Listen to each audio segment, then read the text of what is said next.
അല്ല, UDF ഭരണം നിലനിർത്താനുള്ള എല്ലാ സാഹചര്യങ്ങളും ഉണ്ടായിരുന്നു. കാരണം UDF 7 ഞങ്ങൾ 40 വർഷമായിട്ട് ഞങ്ങൾ ആ കോൺഗ്രസ് പാർട്ടിയോട് അവരോടൊപ്പം പ്രവർത്തിച്ച് അവരുടെ എല്ലാ കാര്യങ്ങളിലും എല്ലാ നേതൃത്വത്തിലും നിന്ന് ഈ പഞ്ചായത്തിലെ എല്ലാ കാര്യങ്ങളിലും കോൺഗ്രസ് പാർട്ടിയുടെ എല്ലാ പ്രവർത്തനങ്ങളിലും നേരിട്ട് നിന്ന ആളാണ്.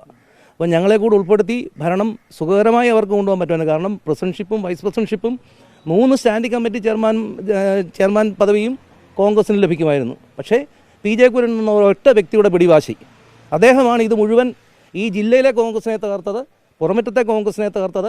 ഈ കേരളത്തിലെ ജനങ്ങളെ എത്രയും കോൺഗ്രസ് പ്രവർത്തകരെ ഏതെല്ലാം തലത്തിൽ ഭിന്നിക്കാൻ കഴിയുമോ ആ തരത്തിലൊക്കെ ഭിന്നിപ്പിച്ച് കോൺഗ്രസ് പ്രസ്ഥാനത്തെ തകർത്ത് തരിപ്പണമാക്കി.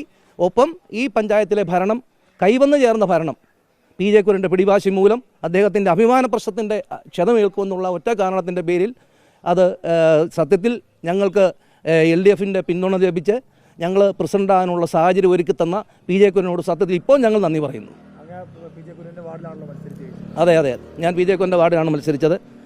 എന്നെ എങ്ങനെയൊക്കെ വ്യക്തിഗത ചെയ്യാമോ ഏതാണ്ട് ഒരു 18 ദിവസത്തോളം രാവും പകലും വിശ്രമരഹിതമായി എന്നെയും എൻ്റെ വൈഫിനെതിരെയും 4ഉം 5ഉം വാർഡുകളിൽ ജനങ്ങളെ വിളിച്ച് 7ഉം 8ഉം 10ഉം തവണ ഓരോ വീടുകളിലും ജനങ്ങളെ വിളിച്ച് അവരോട് സംസാരിച്ച് ഞങ്ങളുടെ കുറ്റങ്ങളും കുറവുകളും ഞങ്ങളുടെ ന്യൂനതകളും എല്ലാം നിരത്തി ഞങ്ങളെ തോൽപ്പിക്കുവാൻ അഹോരാത്രം പാടുപെട്ടിട്ട് അദ്ദേഹത്തിൻ്റെ വാർഡിൽ കോൺഗ്രസ് പാർട്ടിക്ക് ലഭിച്ചത് വെറും 46 വോട്ടാണ്.